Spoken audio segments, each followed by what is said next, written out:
আমন্ত্রণ সংবাদ রাতে, সঙ্গে আছে আমি জেসিকা বিদিন।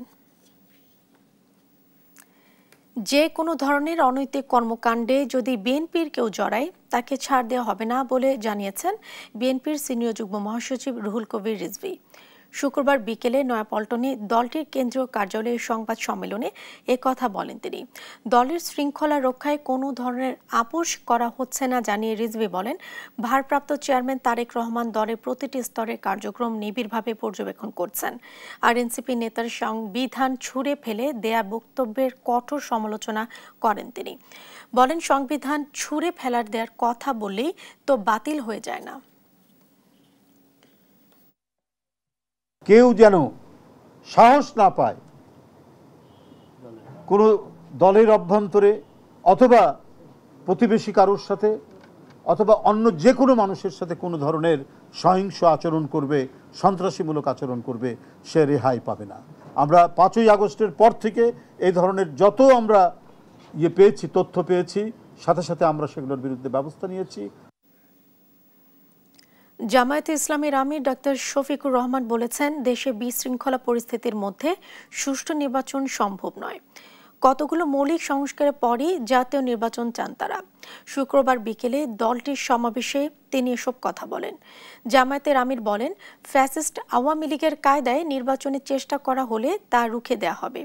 বর্তমানে একটি দল দেশে বিশৃঙ্খল পরিস্থিতির সৃষ্টি করছে বলেও মন্তব্য করেন তিনি।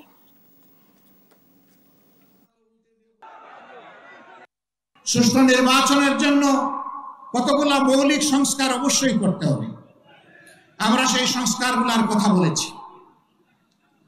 আমরা ওই সংস্কারও আদায় করে ছাড়ব এবং সুষ্ঠু নির্বাচনও আমরা ইনশাআল্লাহ আদায় করে ছাড়ব। জুলাই আগস্টের মধ্যেই জুলাই ঘোষণাপত্র দিতে হবে বলে মন্তব্য করেছেন জাতীয় নাগরিক পার্টির আহ্বায়ক নাহিদ ইসলাম। শুক্রবার দুপুরে ঠাকুরগাঁওয়ের জুলাই পদযাত্রা কর্মসূচিতে কথা বলেন তিনি। চাঁদাবাজির বিরুদ্ধে সোচ্চার অবস্থানের কথা জানিয়েছেন সার্জিস আলম। সহকর্মীদের তথ্য ছবিতে আপন উপর ডেস্ক রিপোর্ট। চলছে জাতীয় নাগরিক পার্টির দেশ গড়তে জুলাই পদযাত্রার ৪র্থ দিনের কর্মসূচি। এদিন সকালে পঞ্চগড়ের আটোয়ারী উপজেলায় দলটির নতুন অফিস উদ্বোধন করা হয়। এ সময় এনসিপির আহ্বায়ক নাহিদ ইসলাম বলেন, নতুন করে স্বৈরাচার ও চাঁদাবাজ তৈরির বিরুদ্ধে লড়াই করতে হবে। চাঁদাবাজির বিরুদ্ধে সোচ্চার অবস্থানের কথা জানান সার্জিস আলম। নতুন করে যদি কোনো জমিদারি প্রথা, নতুন করে কোনো স্বৈরাচার ফ্যাসিস্ট চাঁদাবাজ তৈরি হয়, তার বিরুদ্ধে আমাদের লড়াই করতে হবে, তার বিরুদ্ধে কথা বলতে হবে।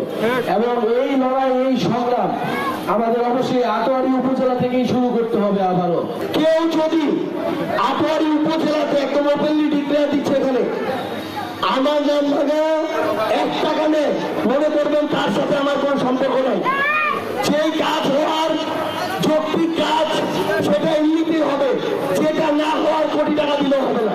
সেখান থেকে পরে পদযাত্রাটি ঠাকুরগাঁয়ের উদ্দেশ্যে রওনা হয়। সেখানে আগে থেকে এনসিপির নেতাকর্মীরা কেন্দ্রীয় নেতাদের বরণ করে নিতে প্রস্তুত ছিলেন। এ সময় তারা বিচার সংস্কার ও সংবিধান সংশোধনের দাবি জানান। আমাদের জুলাই সনদ দেওয়ার জন্য যারা বাধা দিচ্ছেন, আপনার নিজেদের বিবেককে জিজ্ঞাসা করুন। আমরা যে আন্দোলনের মধ্যে আহত হয়েছি, আমরা যারা গুলি খেয়েছি, আমাদের ভবিষ্যৎ কি? যে সব রাজনৈতিক দল দ্রুত নির্বাচন চাচ্ছেন, আমরা বলবো আপনারা দ্রুত সংস্কারে সহযোগিতা করেন, সংস্কারগুলো দ্রুত সম্পন্ন হোক। শহরের বাস স্ট্যান্ড এলাকায় পথসভায় বক্তব্য রাখেন নাহিদ ইসলাম। বলেন, বাংলাদেশ পন্থীদের হাতেই বাংলাদেশ চলবে, যে কোনো মূল্যে সীমান্তে গণহত্যা বন্ধ করা হবে বলেও জানান তিনি। জুলাই আগস্টের মধ্যেই জুলাই ঘোষণাপত্র দিতে হবে বলেও মন্তব্য করেন তিনি। জুলাই গণঅভ্যুত্থানের ঘোষণাপত্র, মৌলিক সংস্কার, জুলাই গণহত্যার বিচার এবং নতুন সংবিধানের জন্য আমরা লড়াই করছি। অবশ্যই জুলাই আগস্টের মধ্যেই জুলাই ঘোষণাপত্র দিতে হবে। কর্মসূচিতে এনসিপির মুখ্য সংগঠক হাসনাত আব্দুল্লাহ, সার্জিস আলম সহ কেন্দ্রীয় নেতারা অংশ নেন। পরে পদযাত্রাটি দিনাজপুরের উদ্দেশ্যে রওনা হয়। আপন অপু, নিউজ ডেস্ক, দেশ টিভি। দেখছেন সংবাদ রাত। অন্তর্বর্তী সরকার স্মরণকালের ভালো নির্বাচন করতে চায় বলে মন্তব্য করেছেন বিদ্যুৎ, জ্বালানি ও খনিজ সম্পদ মন্ত্রণালয়ের উপদেষ্টা মোহাম্মদ ফাউজুল কবির খান। শুক্রবার বিকেলে জামালপুরের মাদারগঞ্জ উপজেলার তারতাপাড়ায় জামালপুর এক অনুসন্ধান কূপ খনন কার্যক্রম পরিদর্শনের আগে কথা বলেন তিনি।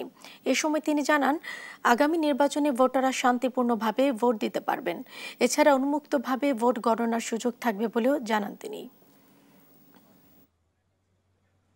আমাদের প্রধান উপদেষ্টা বলেছেন যে আমরা একটা সব স্মরণকালের সবচেয়ে ভালো নির্বাচন করতে।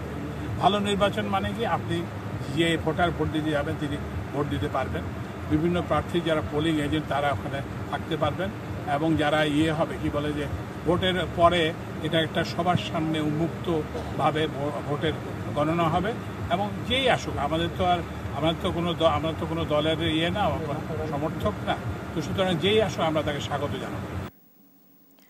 কুমিল্লার মুরাদনগরে 2 সন্তান সহ নারীকে কুপিয়ে ও পিটিয়ে হত্যার ঘটনার পর গ্রেফতার আতঙ্কে এলাকা প্রায় পুরুষশূন্য হয়ে পড়েছে। বৃহস্পতিবার সকালে আকুবপুর ইউনিয়নের করইবাড়ি গ্রামে মা, ছেলে মেয়ে সহ একই পরিবারের 3 জনকে হত্যা করা হয়। পুলিশ ও স্থানীয়রা জানান, মাদক সংশ্লিষ্টতার অভিযোগের সামনে এনে এলাকাবাসীকে খেপিয়ে নৃশংস এই ঘটনা ঘটানো হয়। তবে ঘটনা 24 ঘন্টা পেরিয়ে গেলেও এখনও কাউকে আটক বা গ্রেফতার করতে পারেনি পুলিশ। এছাড়া থানায় মামলাও হয়নি। কুমিল্লার মুরাদনগরে এক নারীকে মারধর ও বিবস্ত্র করে ভিডিও ছড়িয়ে দেওয়ার ঘটনায় নির্যাতনের ঘটনার মূল হোতা শাহপরানকে গ্রেফতার করেছে র্যাব। শুক্রবার দুপুরে রাজধানীর কারওয়ান বাজারে র্যাবের মিডিয়া সেন্টারে এক সংবাদ সম্মেলনে এ তথ্য জানানো হয়।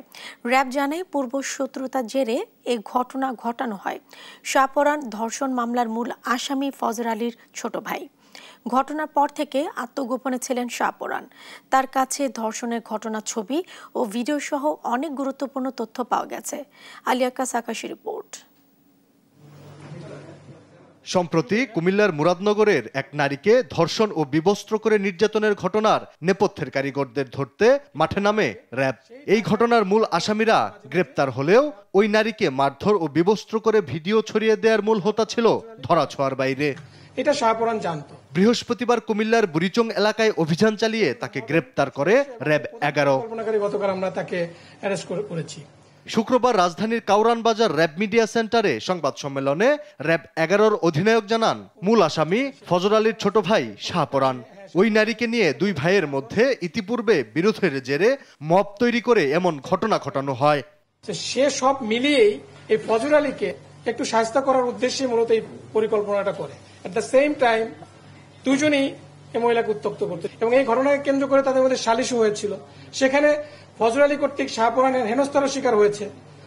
সেটা থেকেই এই প্রতিশোধটা নেওয়ার জন্যই, ফজর আলীকে শায়েস্তা করার জন্যই মূলত এই ঘটনাটা সে সাজিয়েছিল। র্যাব জানায়, অশ্লীল ভিডিও চিত্র ধারণ করে পরবর্তীতে সেই ভিডিও চিত্র সামাজিক যোগাযোগ মাধ্যমে ছড়িয়ে দেওয়ার মূল হোতা শাহপরান। মূলত শাহপরান জানতো যে তার ভাই যাবে, বিভিন্ন কারণে যায়, এট দ্য সেম টাইম তার সাথে ওই মহিলার সাথে উত্ত্যক্ত করে আসছিল।